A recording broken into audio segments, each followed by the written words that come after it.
4-0 babak pertama. Tapi ada lagi 2 biji ke 3 biji. Semua total mau 6-0 ke 7-0 kalah. Kalau 6-0 atau 7-0? Lebih 7 lah saya rasa. Babak pertama sudah 4-0. Babak kedua mungkin 4 lagi ke 3 lagi lah. Oh, 2 atau 3 ya? 3 lah, minimum 3 lah dia maksimal. Oh, ini bandar mana Das yang pakai? Mana saya pun tak tahu, tapi saya dapat kabar saja. You kabar dari siapa? Singapura punya orang lah, kawan saya. Oke. Ini semua pemain dapat? Semua pemain atau berapa pemain? Saya ingat semua pemain. Menang berapa dia? Ada orang? Dapat kabar saja. Menang. Tadi kalah potong. Apa? 5-0 kan? Iya, 5-0. Tengok juga Pak, mesti ada Pak lebihnya. Itu manajer Indonesia dapat? Tak tahu lah, saya tak kenal tim cepat-cepat, tapi saya dapat kabar saya Indonesia bikin. Indonesia bikin? Bandar siapa? Bandarnya siapa? Bandarnya dekat Singapura. Oh, Pal. Pal nak tempat. Tapi Pal tidak, Pal sudah tangkap masuk dalam penjara. Ya, sama kamu itu. Pal itu saudaramu.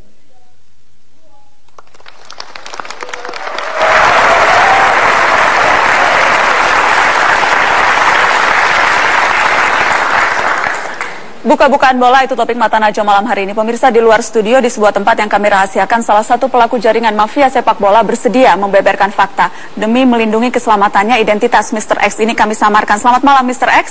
Selamat malam, Mbak. Terima kasih sudah bersedia untuk berbicara ke Mata Najwa. Sejak kapan Anda terlibat dalam pengaturan skor? Sejak saya jadi pemain, sejak saya jadi runner. Pengaturan skor adanya tahun 2010 dimulai. Jadi sudah 5 tahun Anda bermain di dunia ini ya? Ya.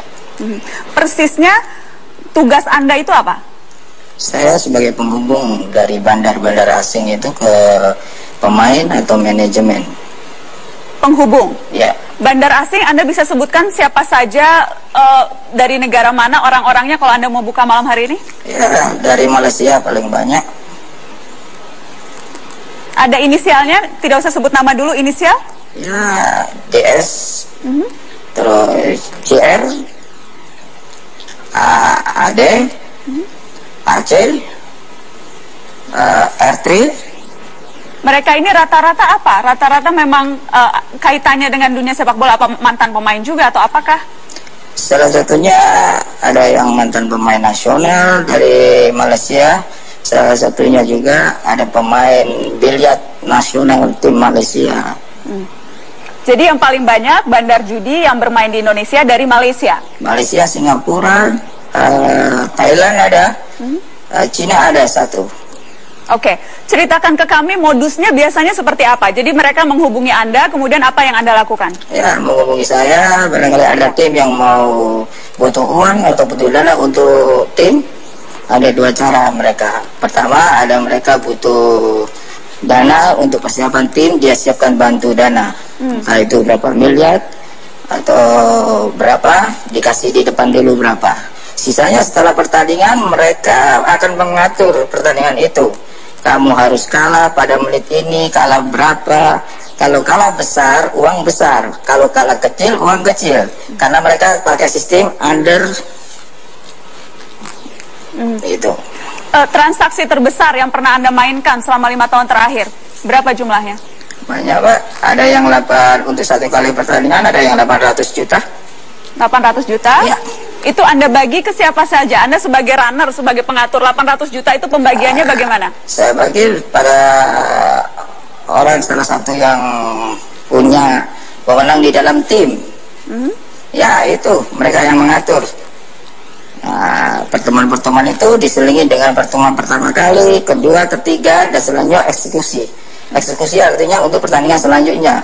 Dia bisa bermain untuk pertandingan pertama, kedua, ketiga, dan seterusnya. Oke. 800 juta komisi Anda berapa itu? Ya, antara 35 sampai 50 juta, Mbak. Anda simpan di kantong tuh 35-50 ya? Ya, simpan di kantong. Anda bekerja sendirian atau ada tim? Kalau saya yang punya kerja ini, Saya bersendirian. Biasanya saya mengajak salah satu teman saya juga, sahabat saya juga. Dan persisnya biasanya itu berapa lama waktu yang Anda butuhkan tuh untuk mengatur skor pertandingan? Untuk pertandingan 1 hari sebelum pertandingan atau 2 hari sebelum pertandingan, bandar datang, kita jemput di bandara, cari hotel, langsung kita ketemu bla bla bla bla bla, ketemu sama orang manajemen atau pelatih atau apa, baru bisa ketemu kapan, hari kapan. Pertandingan dimulai malam atau sore hari, bisa ketemu sebelum itu. Deal-dealnya sebelum siang, biasanya sebelum pertandingan itu deal sudah harga berapa, memasukkan berapa, kemasukan berapa, atau kalah berapa, begitu. Mr. X, saya akan minta Anda untuk menyebut spesifik satu laga pertandingan yang Anda atur. Silakan Anda buka malam ini. Anda berani tidak? Mana? Sebut nama pertandingannya. Klubnya tolong disebutkan. Ya, banyak. Saya pada PPSM lawan Persewangi, termasuk sama Febri, termasuk itu bekerja sama dengan pelatihnya. Jadi Anda tahu persis yang diceritakan Febri ini memang betul terjadi karena Anda yang ikut mengatur? Semuanya tahu, Mbak. Pemain Indonesia semua tahu. Tidak ada yang tidak tahu. Cuma takut untuk berhadapan di depan sini. Tahu.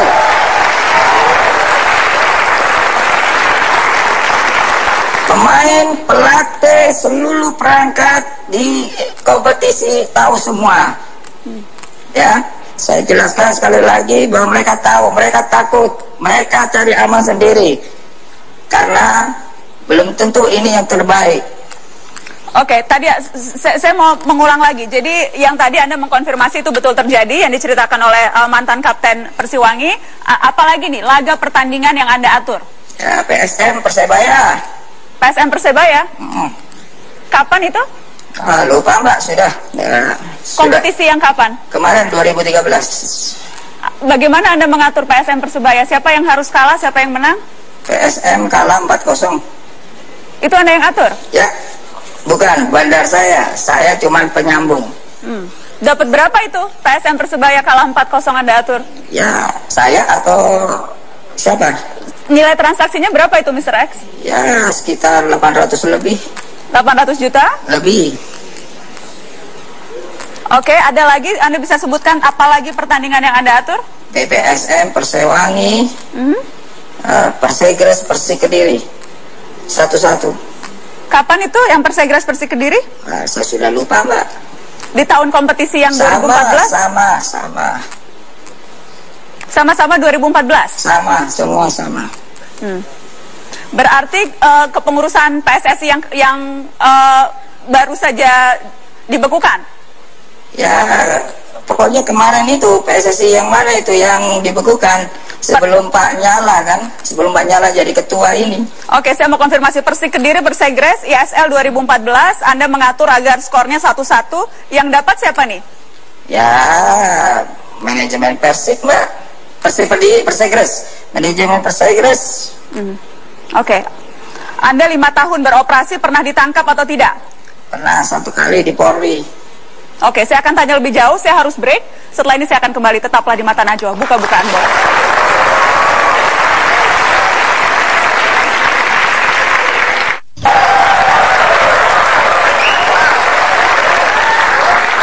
Buka-bukaan bola itu topik Mata Najwa malam hari ini. Saya ingin ke mantan Kapten Persiwangi Banyuwangi, Mas Febri. Tadi Mr. X bilang semua pemain udah tahu, cuma ada yang berani bilang, ada yang nggak berani. Betul seperti itu, semuanya sudah tahu? Iya, ya sudah tahu semua ya. Samanya dengan pelatih juga sama-sama ragu untuk ungkapkan. Kenapa Anda sekarang berani bicara terbuka? Iya, untuk kebaikan sepak bola ke depan, terutama di Banyuwangi. Kapan kita bisa baik kalau begini terus? Kapan kita bisa maju kalau kita bermain gini terus? Anda tadi cerita satu pengalaman. Ada pengalaman lagi di mana Anda juga diminta untuk kalah, untuk diatur skornya? Ada. Pada waktu itu home terakhir lawan Persik Kediri. Kapan ini? 2013 juga kompetisi yang kemarin? Sama. Kompetisi yang sama, home terakhir di Banyuwangi. Sudah bertemu dengan Jukong Malaysia di suatu rumah makan. Tapi teman-teman rekan-rekan setim saya menolak dengan alasan kita bermain home nggak bisa bermain mata karena di sana para pendukung kita yang menonton. Kalau kita bermain mata ya pemain yang bisa hancur dengan supporter. Waktu itu diminta kalah berapa? Pada waktu itu kita hanya diminta kalah aja. Cuma skornya masih belum tahu karena gagal itu. Yang bicara langsung itu cukongnya atau runnernya seperti Mr. X tadi? Siapa yang mengajak bertemu di rumah makan ya, itu? Pada waktu itu pemain, juga ada manajemen, juga ada pelatih. Lengkap semua? Lengkap semua. Nah, tapi pemain juga menolak memilih pulang ke rumah masing-masing pada waktu itu. Jika jadi untuk pengaturan skor itu. Pada waktu itu hingga pukul 2 masih belum ada tanda-tanda dan pemain tetap menolak. Setelah itu dan akhirnya gagal. Gagal itu? Ya. Tadi Anda bilang Anda waktu itu bermain untuk kalah, bermain imbang, menit 70 harus gol tercetak, Anda dapat 2,5 juta. Ya. Anda tahu yang lain dapat berapa? Ya untuk 11 pemain yang di lapangan itu, teman saya. Pelatih misalnya selain pemain? Kalau pelatih saya belum tahu dapat berapa karena itu sudah jatah dari pemain yang 11 pemain 2,5 juta plus 3 cadangan. Terus untuk pemain yang lain yang ada di band atau yang nggak pakai kostum itu kisarannya 1 juta sampai 1,5. Oke, yang tadi Anda katakan. Baik, saya ingin kembali ke Mr. X. Tadi saya tanya Anda pernah ditangkap polisi atau tidak, Anda bilang pernah. Mr. X, ya. Anda pernah ditangkap polisi jadi ya? Ya, sama teman saya juga. Berapa lama Anda dibui? Ya, bukan dibui, Mbak. Di mana? Jangan untuk rahasia aja, berapa jam aja kok.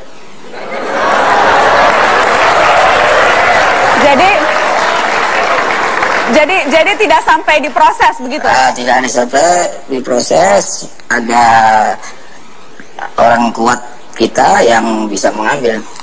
Jadi Anda dibebaskan begitu ya? Ya. Orang-orang Anda membebaskan, bayar berapa tuh sampai bisa bebas? Kurang tahu Mbak. Saya hanya sebagai penghubung. Kalau ada masalah pasti saya telepon. Oke. Kalau Anda kan runner nih, orangnya bandar, ditangkap dan dilepaskan. Kalau pemain Anda tahu nggak ada yang pernah seperti itu juga? Ditangkap? Ditangkap? Nggak ada Pak. Baik. Saya ke Pak Gunawan. Modus-modusnya, tadi pemain sudah cerita. Anda sebagai pelatih, modus-modusnya seperti apa? Kalau saya sebagai pelatih, itu kesepakatan dengan manajemen. Jadi sebelum main ini kita langsung. Kalau saya tim saya nggak ada runner karena yang teman saya namanya YL itu menemukan, jadi langsung dia datang. YL ini siapa? Anda mau buka tidak? YL ini siapa? Saya mau buka. Mau buka sekarang di sini? Iya boleh. Julian. Siapa itu Julian ini? Ya dari dia ini dari Indonesia juga ini. Apa dia pengurus klub? Dia dulu jadi agen. Oke. Iya. Agen apa? Agen pemain. Agen pemain. Iya. Dan dia yang pegang bawa duit atau bawa duit dari orang? Enggak. Dia sebagai penghubung. Penghubungnya. Iya. Oke. Jadi biasa tidak melalui runner. Jadi Julian biasanya ke Anda seperti apa jadi modus? Pada saat itu dia itu Purwodadi kan nggak ada uang. Iya. Saya bantulah nanti saya temukan ini. Saya bicara dengan ini manajemen, ternyata salah satu asisten manajer menanggapi, ya udah rundingan dengan manajemen, akhirnya ya coba ditemuin akhirnya deal dengan satu komitmen. Dia sangat membantu kesejahteraan pemain-pemain Purwodadi. Terus modus-modus untuk saat bertanding itu biasanya gol-gol yang harus diciptakan itu menit-menit dari kick off sampai menit ke 25 itu kita harus fight, jangan sampai kita kemasukan dan kita nggak boleh masukkan. Oke. Di saat ada kode dari bandar dari tribun, biasanya asisten yang naik apa saya gitu. Ya udah di briefing sama bandar. Nanti kalau ada kodenya asisten atau kodenya biasanya seperti apa, Mas? Kodenya ya mungkin salah satu pemain dipanggil pura-pura bilang fight, itu udah dilepas. Jadi kalau manggil pemain dari tepi lapangan tuh fight itu sebetulnya kode untuk melepas pertandingan. Iya. siapa yang memberikan kode itu? Kadang-kadang saya, kadang-kadang asisten saya. Oke, betul seperti itu biasanya kodenya? Ya, tapi pada waktu itu kodenya pakai tangan. Anda kodenya seperti apa? Tangan gini. Tangan gini? Tangan kalau sudah di atas, berarti sudah waktunya gol. Sudah waktunya gol? Ya, dan kita untuk melepas. Kalau begini ya? Ya. Oke, astagfirullahaladzim. Oke, jadi kita harus break dulu, kita harus break lagi, produser. Oke, mohon maaf pemirsa, kita harus break. Kita akan lanjutkan setelah pariwara masih dengan Mr. X, dan saya akan undang bergabung di meja Mata Najwa Komite Eksekutif PSSI dan juga Ketua Tim Transisi setelah pariwara berikut.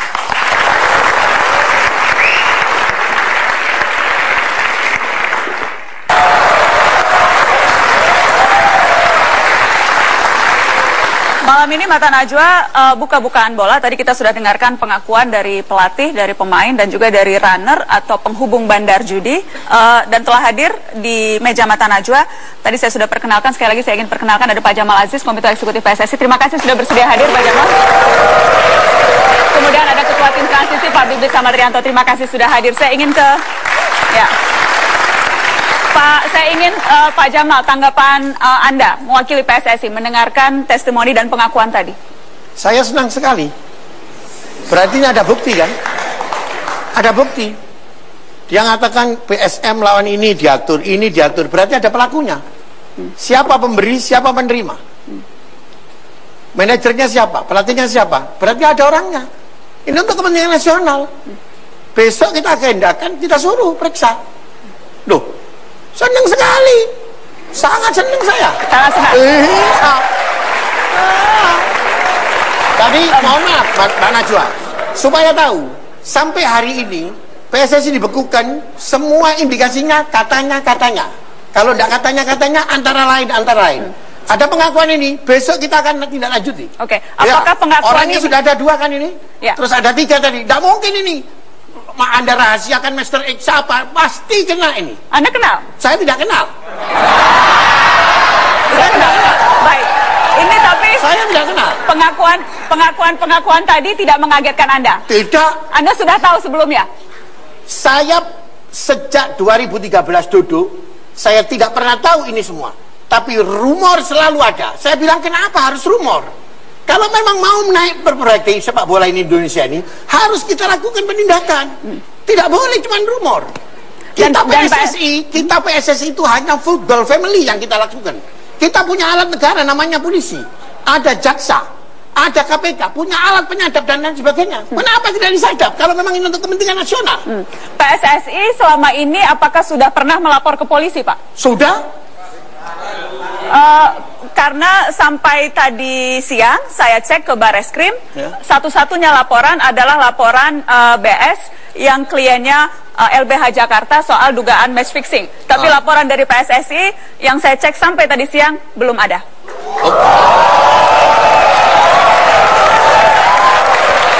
Saya senang sekali dengan hunya penonton ini, saya senang sekali. Berarti acara ini didukung banyak orang. Dengan pengakuan yang ada ini, saya akan minta, besok kita akan minta kepada Esko, meminta kepada yang membidangi, khususnya yang di bidang hukum, untuk menindaklanjuti ini semua. Baik. Ada bapak ini sebagai pelatih, ada pemain, ada pengatur. Saya minta untuk ditindaklanjuti. Saya ingat Pak Jamal, saya terakhir berbicara dengan Komisi Disiplin PSSI Pak Hinca Panjaitan dalam episode Dagelan Bola, dan ia mengatakan kurang lebih hal yang sama seperti yang Anda katakan hari ini. Kita dengarkan cuplikan Dagelan Bola berikut ini. Sudah dilaporkan oleh PSSI ke polisi? Iya. Jadi sebentar. Oleh karena itu hasil ini kita serahkan ke kepolisian. Oh, sudah diserahkan? Iya. Kepolisian nanti baru akan masuk mengejarnya pada isu suap dan pidananya. Pertanyaan saya mau saya ulang Pak Hinca, sudah dikasih ke polisi? Kami sudah berdiskusi. Sudah dikasih? Beda. Sebentar. Berdiskusi dan dikasih beda Pak. Makanya kan saya jelaskan dulu, investigasi itu berlangsung dengan baik supaya ditemukan siapa viktimnya. Oke, jadi Anda nggak mungkin berkuar-kuar saja, nah silahkan begitu. Harus detail betul. Misalnya ya. Pertanyaannya sederhana, sudah dikasih polisi? Kami sudah berdiskusi. Tunggu saja beberapa minggu yang akan datang. Saya akan ada sesuatu yang kita sampaikan. Jadi beberapa minggu yang akan datang baru akan disampaikan. Bukan materinya ya, materinya. Baru akan disampaikan. Baik. Jamal, itu 10 Desember 6 bulan yang lalu, dan di episode itu saya ingat Pak Hinca bilang 2 atau 3 minggu ke depan akan dilaporkan, tapi sampai tadi siang belum dilaporkan, Pak.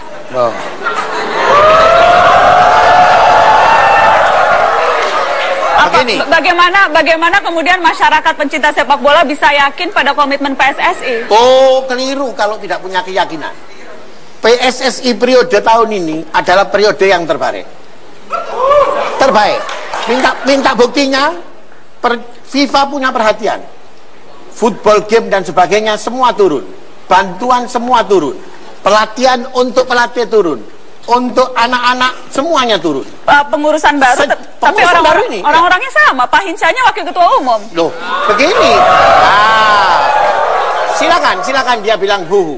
Pak Hinca ini periodisasinya itu sejak unifikasi 2013. Ketika menjadi kemarin menjadi komisi disiplin. Baik. 2013 sampai waktu 2013 dia ke komisi disiplin. Untuk pemilihan yang baru KLB yang kemarin itu 2015 18 April. Jadi akan berbeda sekarang. Loh, pasti toh. Kita kan waktu 2013 itu ada proses. 2011 hancur. Kita ada 2. Ada KPSSI, ada PSSI. Sampai FIFA turun membuat komite normalisasi. Anda sendiri di PSSI sudah berapa lama, Pak Jamal? Saya baru 2013. 2013 iya. Baik. Betul. Saya ingin tanya, apakah Anda berdua pernah melapor, pernah menyampaikan ke PSSI soal permainan skor yang melibatkan Anda berdua? Oke, Mbak Naswah, saya akan meluruskan ya sama Pak Jamal. Pada saat saya ada di Purwodadi, saya pernah telepon sama Pak Jamal. Saya nggak kenal. Awalnya saya nggak kenal karena yang ngasih saya nomornya Pak Jamal, temannya Pak Jamal, kakak saya ini di partai. Anda menelpon Pak Jamal? Saya telepon. Oke. Kalau Pak Jamal nggak kenal sama saya, waktu di Jawa Pos statement nggak kenal. Memang Pak Jamal nggak kenal karena Pak Jamal baru di sepak bola itu baru, ya jelas pasti nggak kenal sama saya. Anda menelpon Pak Jamal ketika itu bilang apa? Saya bilang, Pak, ini di Purwodadi ada pengaturan skor pertandingan. Tolong ditindaklanjuti. Oke, Mas. Iya. Habis itu sampai 2 kali lagi selang beberapa hari saya telepon, Pak, saya nanti yang akan menjadi saksi. Iya, saya hanya kepingin Pak Jamal itu hanya bicara gini, datang Mas ke kantor, nanti saya antar ke bidangnya. Kok sampai sekarang nggak ada apa? Nggak ada.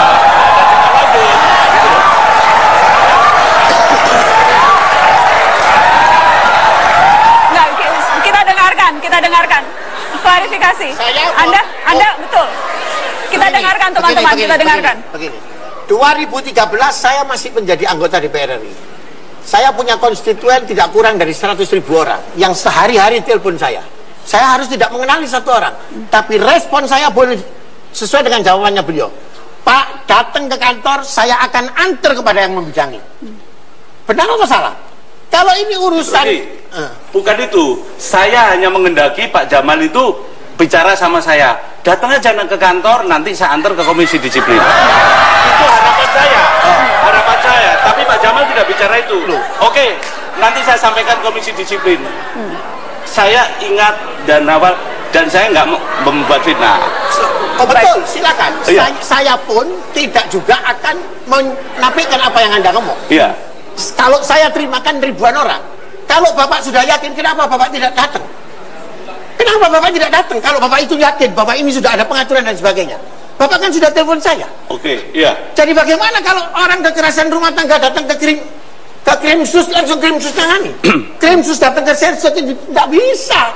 Saya esko waktu itu komite media, hanya bicara untuk kepentingan media. Jadi ketika itu Anda melapor ke Pak Jamal. Anda ketika melapor ke Pak Jamal, itu kenapa Pak Jamal yang Anda lapori, Mas Gunawan? Karena saya nggak punya nomor telepon.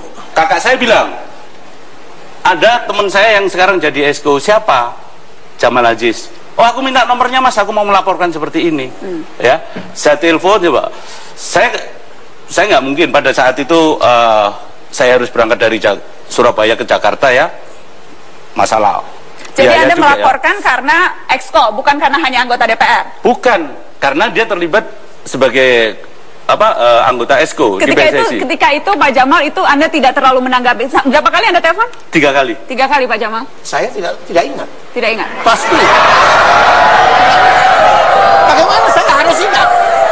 Bagaimana saya harus ingat? Ini barang semua orang bisa mengatasnamakan begitu. Oke. Saya cuma ngomong kalau betul silakan.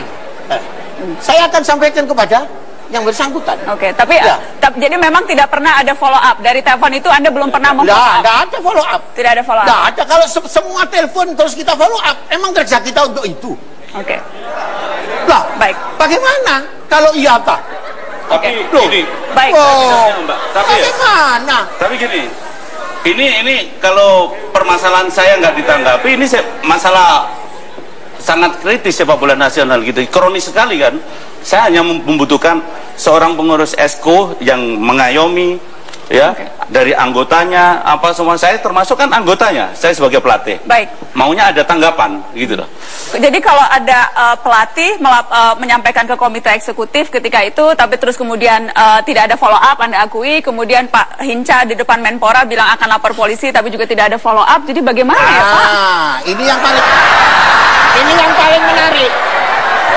Paling menarik dari acara Mata Najwa. Anda selalu mencari, oh ini tidak ada follow up. Karena memang betul tidak ada follow up. Oh, tidak mungkin. Apa setiap follow upnya PSSI dilaporkan ke Mata Najwa? Dilaporkan ke media. Boleh tolong saya ingin tahu Pak, tolong disampaikan follow up. Boleh tolong diberitahu? Pasti ada. Apa itu Buktinya Pak? Waktu sepak bola gajah ditindaklanjuti, ada investigasi, ada hukuman kepada PSIS, ada hukuman kepada PS Sleman. Ya. Kalau memang sudah ada buktinya, kita langsung kita sikapi. Kalau cuma masih katanya kita ini hasil komite disiplin, hasil investigasi yang bekerja sama dengan Sports Radar dan sebagainya sudah dilaporkan ke polisi? Itu tugasnya komite disiplin, Pak Hinca. Ini kepengurusan baru. Kita baru menginventarisir semua. Karena kan baru kita mau kerja, sudah tahu tadi ditutup oleh Kemenpora. Oke, jadi memang kan saya tahu komisi disiplin itu hanya football family. Iya. Anda katakan kalau masalah suap dan sebagainya itu urusan polisi. Pasti. Nah, kalau urusan polisi apakah sudah dilaporkan ke polisi? Itu ada bidangnya, komite hukum. Komite hukum. Kita akan break. Komite hukum. Kita akan break. Baik, saya ingin Mr. X masih di sana. Saya ingin minta tanggapan Anda, Mr. X. Anda pernah melapor ke PSSI tidak, Mr. X? Kalau saya tidak pernah melapor, Mbak. Cuma orang-orang PSSI sudah tahu ya. Oknum PSSI sudah tahu di sini ada. Namanya. Sudah ada. Maaf Pak Jamal. Sebut, nggak usah pakai katanya. Sebut namanya. Saya tidak mau hanya menyatakan. Bang, ini Pak Jamal. Bagaimana? Pak Jamal. Ya. Pak Jamal. Mata Najwa, Mr. X, ya. mohon maaf. Ya. Ini untuk merah putih. Loh, kalau Anda cinta Republik dengan persepak bola, saya harus untuk sebut. merah putih. Kalau saya untuk merah putih, saya tidak mau sepak bola kita dijajah oleh orang luar negeri. Kamu, Pak Jamal. Baik. Ini Anda tidak sebut. Pak Jamal, Anda baru duduk di mana kepengurusan sepak bola ini hanya kurungan waktu 2-3 tahun. Jadi tidak tahu pada zaman-zaman dahulu sampai sekarang pun tidak. Saya mulai kecil sudah bergelut dalam sepak bola Pak Jamal ya. Jadi tolong saya minta Bapak juga legowo. Istilah orang Jawa harus legowo. Terhadap kalau memang Anda tidak tahu mengenai sisi ini juga harus Anda legowo. Oke, baik. Ini hari acaranya buka-bukaan. Makanya saya jadi jangan ada yang dirahasiakan untuk memperbaiki Republik ini dengan persepak bola yang benar. Sebut namanya dong. Loh, semua saya tidak, bukannya masalah nama atau tidak ada Pak. Mr. X, Pak Jamal, masih ada waktu setelah headline news. Mohon maaf saya sudah dimarahi di atas karena sudah harus break untuk headline news. Sebut namanya setelah headline news, tetaplah di Mata Najwa buka-bukaan bola.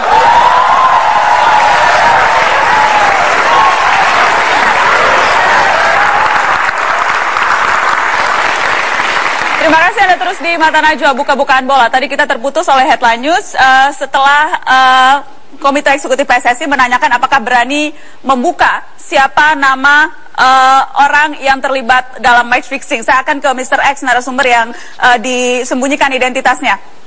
Mr. X, Anda sekarang berani bercerita di Mata Najwa. Anda tadi sebutkan PSM Persebaya, Persik Kediri, Persegres. Anda sebutkan ada banyak klub-klub.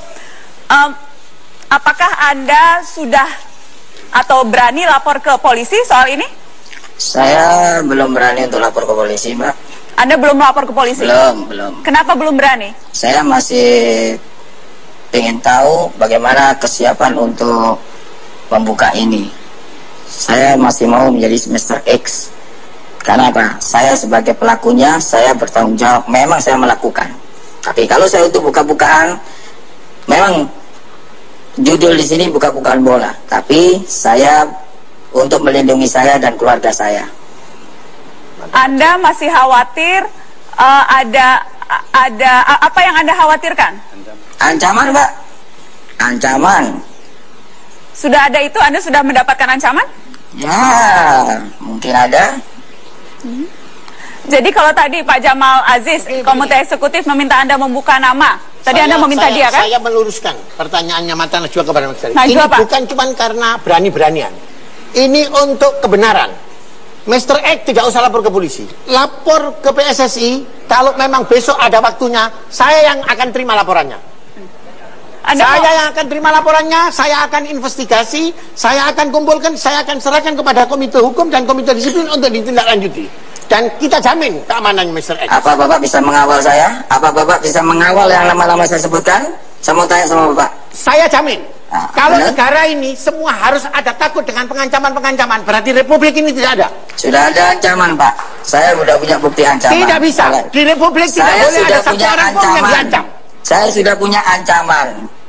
Saya sudah punya ancaman melalui SMS. Loh lah. Kalau cuma SMS Anda lapor ini nanti. Saya yang Sudah. melapor institusi. Sudah yang saya untuk terangkan mengamankan semuanya. Anda. Ada lembaga yang untuk menjamin orang-orang seperti Anda. Saya orang awam, Pak.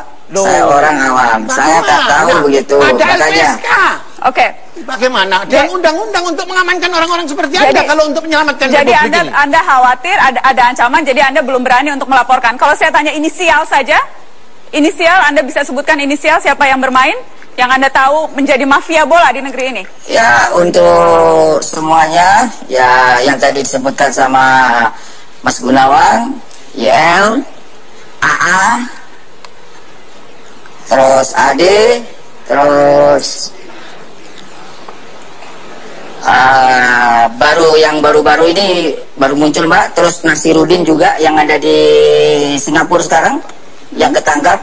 Sebenarnya kalau mau bukti itu semua sudah ketangkap. Nasirudin itu sudah diintegrasi oleh pemerintah kita. Oke. Saya mewakili Mata Najwa. Saya mau ingin tanya Pak Gunawan. Pak Gunawan Pak yang Jamal, dia sebut satu-satu ini tadi. Pak Gunawan tahu benar ini bisa diyakini? Bisa. Sebentar. Oke, kalau gitu saya dengan Pak Gunawan. Nggak usah pakai Mr. X. Baik, saya ingin ke Pak Bibit. Pak Bibit, saya ingin minta tanggapan Anda. Sedari tadi Anda duduk, diam, mencatat. Saya ingin tahu apa yang Anda catat.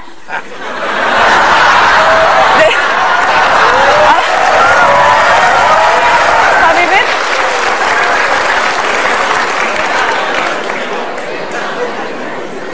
Yang saya catat adalah siapa yang main, ya, siapa yang sudah pernah mengatur skor siapa yang diatur, ya,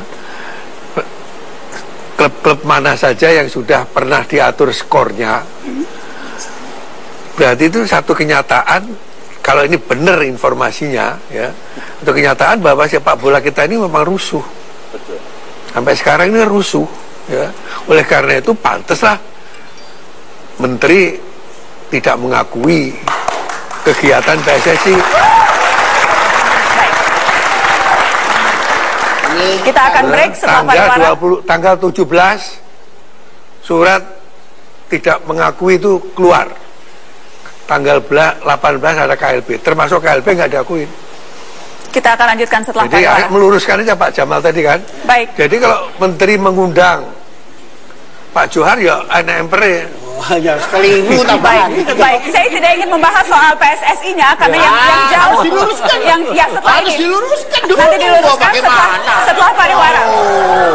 Setelah pariwara karena yang kita bahas soal match fixing. Setelah ini Pak Jamal akan bisa memberi komentar ke Pak Bibit. Setelah pariwara berikut tetaplah di Mata Najwa.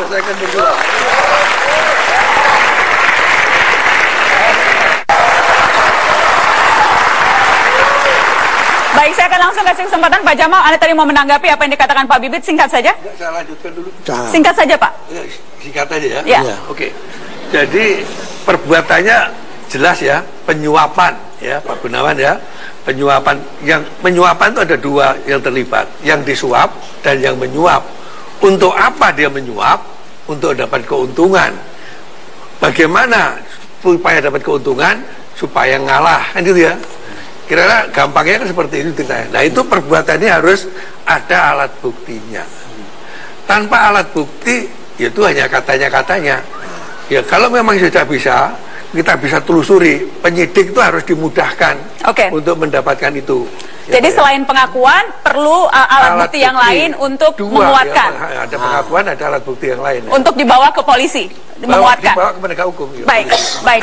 Selain Pak Bibit juga sudah hadir di studio Mata Najwa. Saya bagaimana meluruskan? Anda mau menanggapi apa, Pak Jamal? Saya akan menanggapi yang apa yang katakan Pak Bibit. Ini tadi penjelasannya Pak Bibit jelas gamblang.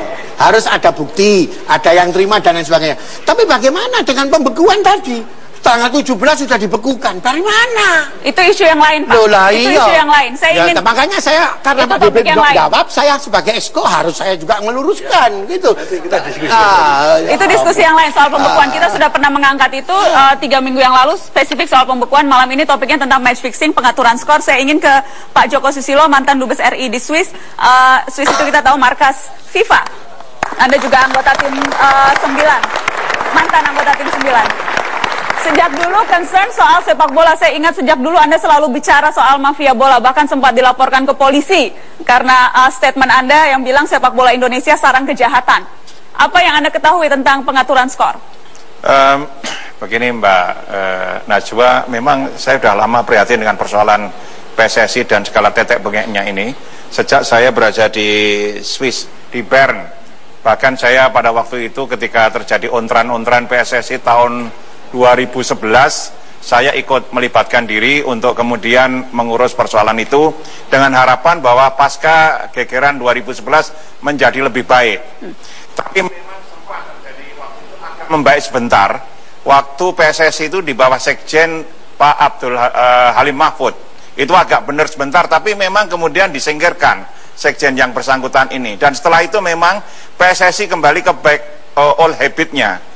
Yang pertama adalah bahwa PSSI itu menurut saya sepanjang para pejabat duta besar di Swiss misalnya, itu kami anggap organisasi Indonesia paling arogan kalau berada di Swiss. Yang namanya orang-orang PSSI tidak pernah melakukan katakanlah kulon nuwun, kontak, say hello dan sebagainya seperti halnya organisasi yang lain. Bahkan kami sempat yang ngerasa ini begini, ini apa sama gendengnya sama FIFA, karena FIFA ini sendiri juga sarang mafia. Jadi apakah ini bersaudara sehingga klop gitu? Dan nggak saya hanya bertanya-tanya. Soal match fixing Pak Joko, saya harus potong. Topiknya soal match fixing, soal pengaturan skor. Apakah ada yang Anda ketahui? Anda banyak menulis soal mafia bola. Yes, memang kita waktu itu sama seperti halnya disampaikan oleh Pak Bibit adalah persoalan match fixing seperti itu kita juga mencium sudah dari lama dari sana, sehingga memang bahwa persoalan ini tidak pernah terungkap karena memang kesulitan pada dua alat bukti itu tadi.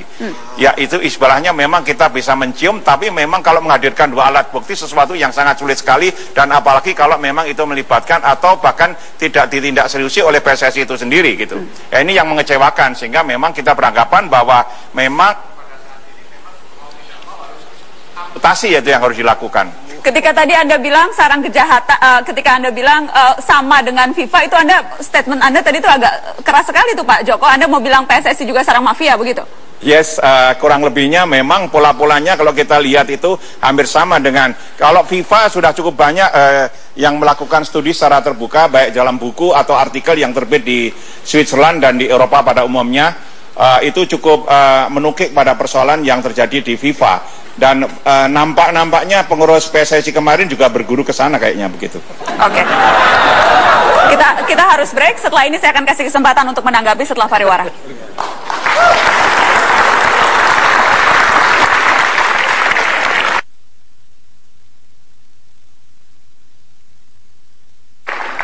Saya ingin langsung minta tanggapan Pak Jamal. Tadi ada statement keras PSSI berguru pada FIFA, sarang mafia juga. kalau berkeyakinan itu, lakukan seperti yang ada pada FIFA. Nggak pakai ngomong, tangkep. Ini cuma katanya. Tangkep. Loh, bagaimana? Kalau Anda yakin itu semua berguru, berarti Anda punya bukti. Tangkep. Kita dukung. Bagaimana? Jangan cuma katanya lagi. Pak Bibit? Tim transisi? Dikumpulin bukti-buktinya. Lagi dikumpulin. Ada ketua tim transisi. Terbuka deh kan? Tuh. Kapan aja ditangkap Oh, siap. siap. Mau bagaimana? Iya toh. Di Republik ini tidak ada harus yang disembunyikan. Betul. Iya toh. Bagaimana? Saya aja pernah ditahan dulu. Nah, sebelum saya buka, Bapak buka duluan, Juran. Iya kan? Kan harus ditunjukkan. Oh, ternyata tidak cukup bukti. Baru Bapak dengan jaminan banyak orang. Baik, Pak Bapak Bibit. keluar. Silakan Pak Bibit. Kalau memang ini sudah merusak Republik. Baik, kita dengarkan Pak Bibit. Pak Jamal. Jadi pengumpulan alat bukti dulu ya. Informasi apa nanti kita dalami dengan Pak Joko ya Pak. Baik. Pak dalami dengan Pak Joko, nanti apa sih alat buktinya apa, nanti dari tim transisi akan serahkan menteri. Oke, baik. Yang jelas yang sudah melapor adalah seseorang dengan berinisial BS, dan kuasa hukum BS saat ini berada di studio Mata Najwa. Ada Mas Isnur. Mas Isnur ini adalah dari LBH Jakarta. Mas Isnur, ada di mana? Terima kasih sudah hadir. Klien Anda sudah resmi melapor ke Bareskrim soal match fixing ini ya? Ya. Sudah resmi. Ya. Selain membawa rekaman yang menggegerkan itu soal dugaan pengaturan skor saat SEA Games, apalagi bukti yang dibawa? Jadi BS ini ketika melaporkan, kita minta semua buktinya dibawa. Dia akan menyerahkan semua nomor rekening di mana dia terlibat. Dia akan menyerahkan semua nomor rekening di mana ada bukti transfer semuanya kepada pelaku, baik pemain, pelatih, manajer klub atau pengurus PSSI. Dia juga punya nomor telepon. Dia punya 8 nomor telepon yang membuktikan semua komunikasi telepon antara dia dengan seluruh aktor yang dia suap.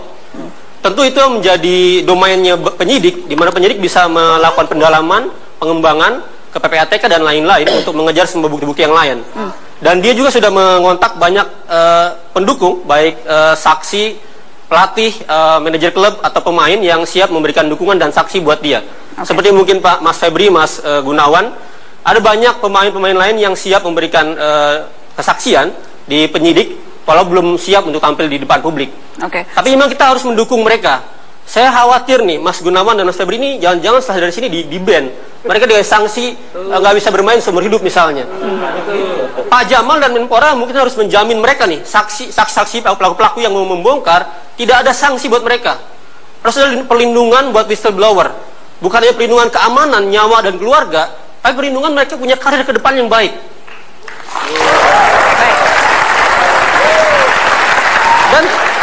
Dan saya minta tim transisi, ketika ada perbuatan seperti ini, harap gerak cepat. Kami sudah konfres hampir 2 minggu, tapi tidak ada komunikasi atau misalnya manggil kami untuk gimana sih detailnya gitu. Baik. Seperti itu. Kami harapkan penegak hukum bisa berkembang cepat sehingga semuanya ketangkep dan juga terungkap semuanya. Yang jelas pengaduan klien Anda adalah pengaduan pertama yang masuk ke Bareskrim. Setelah tadi dicek memang jadi jelas klien Anda sudah melaporkan, sudah ada pengaduan dan bukti-bukti akan segera dilengkapi. Ya, karena selama ini yang ada hanya bicara saja, sekarang kita bicara karena hukum. Kerana hukum, dan itu memang sudah masuk. Terima kasih. Saya ingin penutup ke mantan wartawan olahraga, pengamat sepak bola, Mas Akmal. Mas Akmal, Anda riset mendalam soal pengaturan skor. Singkat saja, bukan hal baru mendengar pengakuan ini atau agak terkaget-kaget juga? Saya sih bukan hal baru ya. Sejak 2002 sampai sekarang 2015, hal semacam ini selalu terjadi.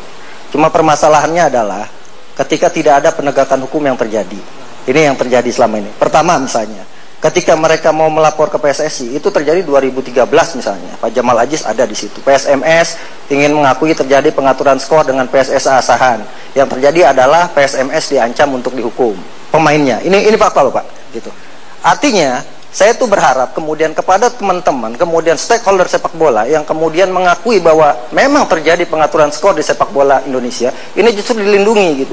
Saya ingin kita belajar dari misalnya Spanyol. Federasi sepak bola Spanyol ketika dilaporkan oleh entah itu LSM atau sebagainya, ketika mereka dilaporkan ada terjadi pengaturan skor di La Liga, maka presiden sepak bola Spanyol berkata, mari kumpulkan, kita selesaikan sama-sama gitu. Bukan kemudian PSSI justru buktikan dong. Ini kan tugas PSSI semuanya untuk membuktikan gitu kan?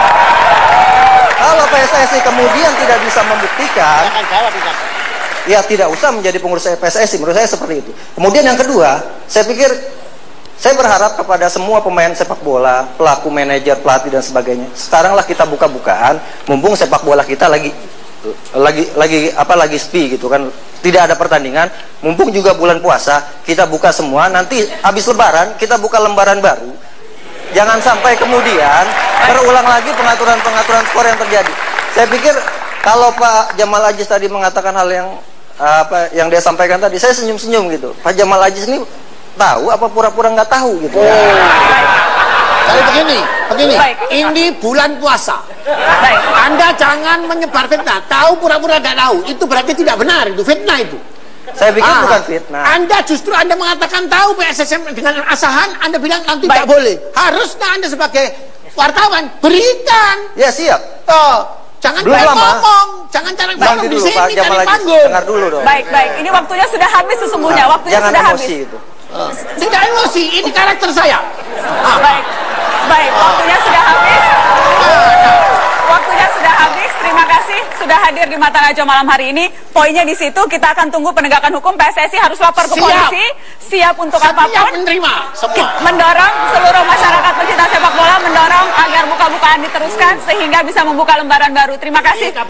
Terima kasih sudah hadir di Mata Najwa. Selamat malam, sampai jumpa.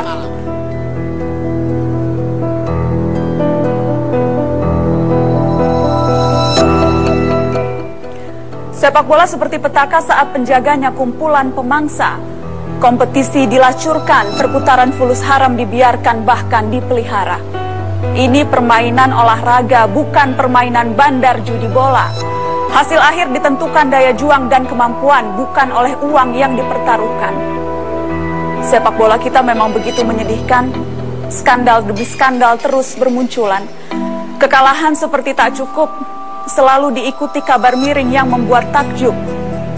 Sudah banyak laporan dan keluhan, tapi para pengurus terus berpangku tangan. Tak ada niat serius memberantas dari dalam, kasus demi kasus dibiarkan terpendam. Sepak bola bersih hanya jadi retorika untuk selamatkan citra penguasa sepak bola.